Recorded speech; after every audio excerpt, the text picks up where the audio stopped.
Fala pessoal, tudo bem com vocês? Hoje nós vamos falar um pouquinho do CPFF11, um fundo imobiliário, e nós vamos trazer um pouquinho do seu relatório gerencial para ver se vale a pena investir nele, a sua carteira dos fundos imobiliários que ele investe, que ele é um FOF, um fundo de fundos, e também lá no final uma análise gráfica para ver se no atual momento é um bom ponto de entrada. Vamos lá? Então bora! Então vamos lá, né, pessoal? CPFF11, ele é um fundo imobiliário dos segmentos de fundos, ou seja, ele investe em outros fundos imobiliários. Ele tem um tipo de gestão ativa, ou seja, o gestor vai ter liberdade para gerenciar a carteira, para vender um fundo, comprar outro fundo, e o público-alvo são os investidores em geral. E qual é o objetivo dele? Ele tem um objetivo de aplicar primordialmente em cotas de fundos imobiliários e completamente em ativos imobiliários, visando proporcionar aos cotistas a valorização e a rentabilidade de suas cotas conforme a política de investimento definida no capítulo 3 do regulamento. Aqui embaixo a gente vê que ele começou a ser negociado no dia 23/12 de 2019, véspera de Natal de 2019, né? Gestor é a capitania, o administrador BTG Pactual, público-alvo investidor em geral. Aqui em relação às taxas, isso aqui é muito importante a gente avaliar, porque a gente tem que diminuir o máximo possível dos nossos custos, das nossas taxas, para ter maior rentabilidade no longo prazo.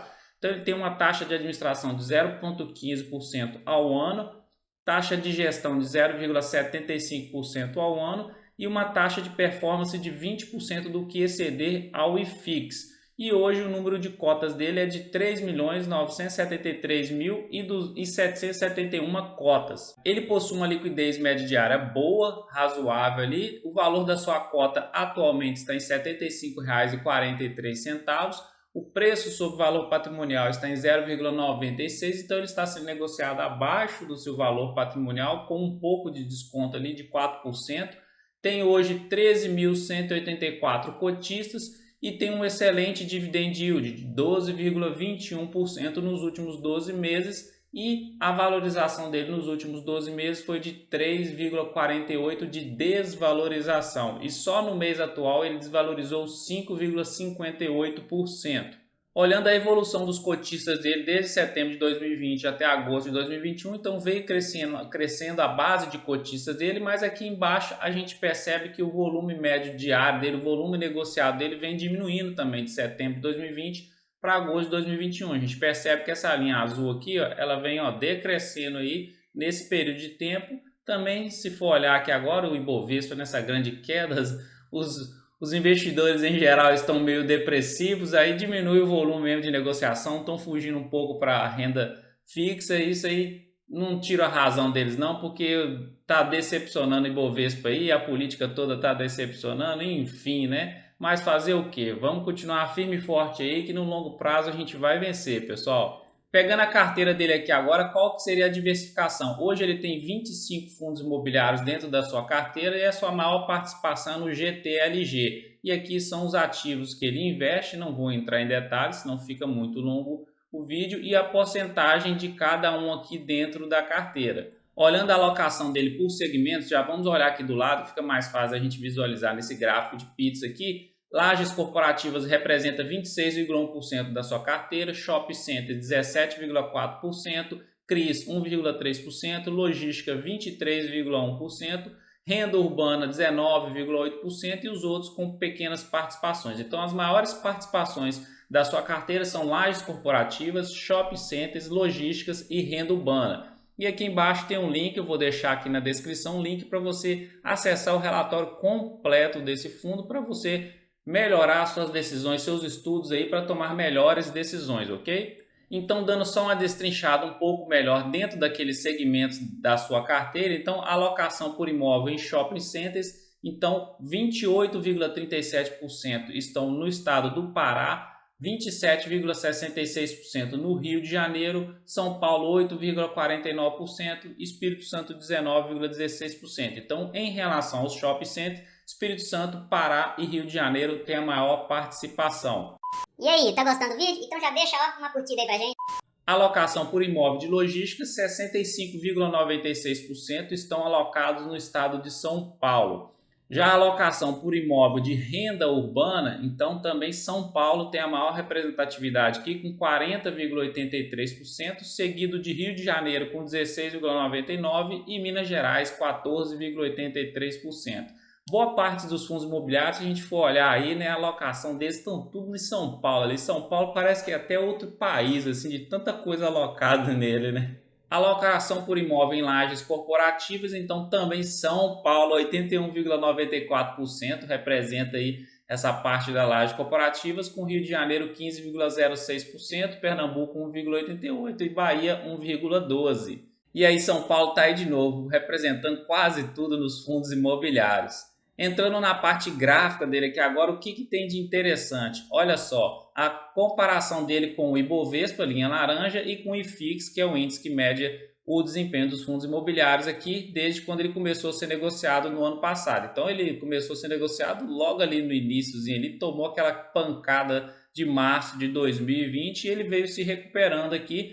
Ibovespa está ganhando aí dentro desse período, mas já está entregando quase toda a sua rentabilidade aqui. E o IFIX está aqui andando um pouquinho acima dele, mas no atual momento está a mesma coisa todo mundo. Então ninguém tá legal nesse atual momento aqui nesse Brasilzão não. Olhando agora o gráfico dele em si para ver se a gente enxerga alguns padrões. Então teve a queda de março de 2020. Esse aqui é um gráfico semanal, tá? De médio prazo. E aí ele veio se recuperando bem tranquilamente aqui, bem fácil de enxergar essa linha aqui de tendência de alta dele aqui, ó. Nessa recuperação dele, tocou ela várias vezes, então isso aqui é um bom suporte para ele.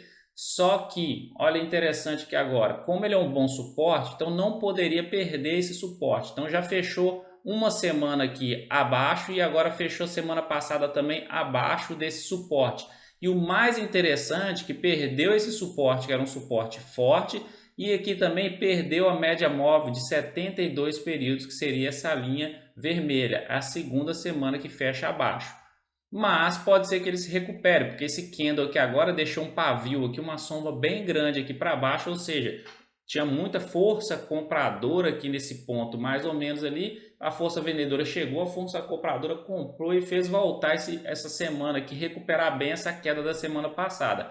Mas o que eu penso é o seguinte, se continuar esse padrão que agora de fechar abaixo da média móvel de 72 períodos, o próximo passo seria cruzar a média móvel de 17 períodos para baixo da de 72 períodos. Aí sinalizaria uma reversão de tendência para baixo e pode ser que no gráfico semanal ele entre nessa tendência de baixa. Então temos que esperar para ver se ele volta a fechar acima da média móvel de 17 períodos nas próximas semanas. Aí ele seguraria essa tendênciazinha aqui que ele está de alta, recuperando desde a queda de março de 2020.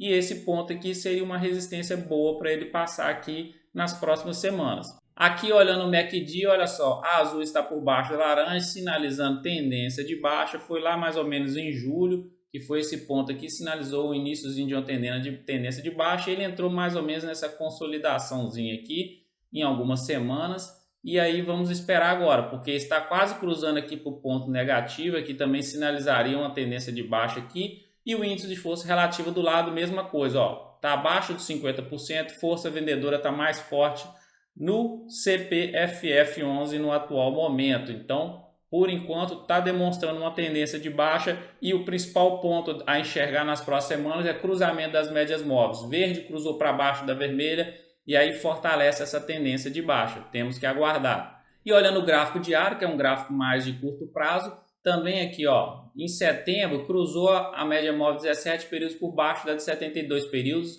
Eu analisei o gráfico todo desde quando ele começou a ser negociado, ele nunca tinha cruzado para baixo da de 72 períodos, a não ser na queda de março de 2020, a grande queda da crise, né? Então isso aqui é representativo. Então ele cruzou, tentou vir por baixo depois aqui para romper, ela rompeu e voltou vários dias, ó. Então tem muita força vendedora e compradora aqui nesse ponto, então ele é um ponto muito importante. E aí o que aconteceu é que ele perdeu o suporte que a gente falou, que ele veio respeitando bonitinho. Olha a pancada que ele desceu na hora que ele perdeu o suporte. E agora ele vai tentar se recuperar aqui agora, vai tocar essas médias móveis por baixo aqui. Agora elas viraram resistência para ele. E aqui embaixo, mesma coisa, ó, MACD aqui azul por baixo da laranja e apontando para baixo, sinalizando essa tendência de baixa aqui ainda, e índice de força relativa, mesma coisa, está lá embaixo nos seus extremos, força vendedora bem mais forte do que força compradora. Então, o que eu tenho para falar desse fundo imobiliário? Graficamente falando, tendência de baixa no gráfico diário de curto prazo dele, ele vai tentar se recuperar agora, mas vamos ver as cenas dos próximos capítulos. Gráfico semanal, tomar cuidado, porque se a média móvel de 17 períodos cruzar para baixo de 72 períodos, pode sinalizar uma tendência de baixa maior, que pode durar semanas ou meses aí. E a parte da análise fundamentalista dele, o que eu tenho que falar? O preço sobre valor patrimonial, liquidez média diária, dividendos e diversificação da carteira, para mim, no meu filtro, ele passaria. Não é o melhor dos melhores dos fundos aí de FOFs, mas preço sobre valor patrimonial está abaixo do seu valor patrimonial, dividend yield excelente, liquidez média diária razoável, boa ali para nós pequenos investidores, ela está até ótima, e a sua diversificação da carteira está com 25 fundos hoje, então para mim passaria no meu filtro. Não tenho ele em carteira porque tenho outras coisas que eu olho para mim também nos fundos imobiliários na hora de escolher os fundos, mas talvez encaixe dentro da sua filosofia de investimento aí, beleza? Então tem outros FOFs aí que são melhores, mais robustos, estão no mercado há mais tempo do que ele, então vale a pena você dar uma estudada nos FOFs em geral para você ver se o CPFF11 encaixa na sua carteira, mas os 4 parâmetros que eu falei passaria no meu filtro, beleza? E então é isso, se você gostou desse vídeo, já deixa uma curtida aí pra gente, já comenta aqui embaixo quais fundos imobiliários você gostaria que a gente fizesse um vídeo aqui, e não se esqueça não, tá? Se inscreva aqui no canal e ative o sininho de notificações, que é muito importante para você receber todo o conteúdo, beleza? Um grande abraço, fique com Deus, até o próximo vídeo e tchau!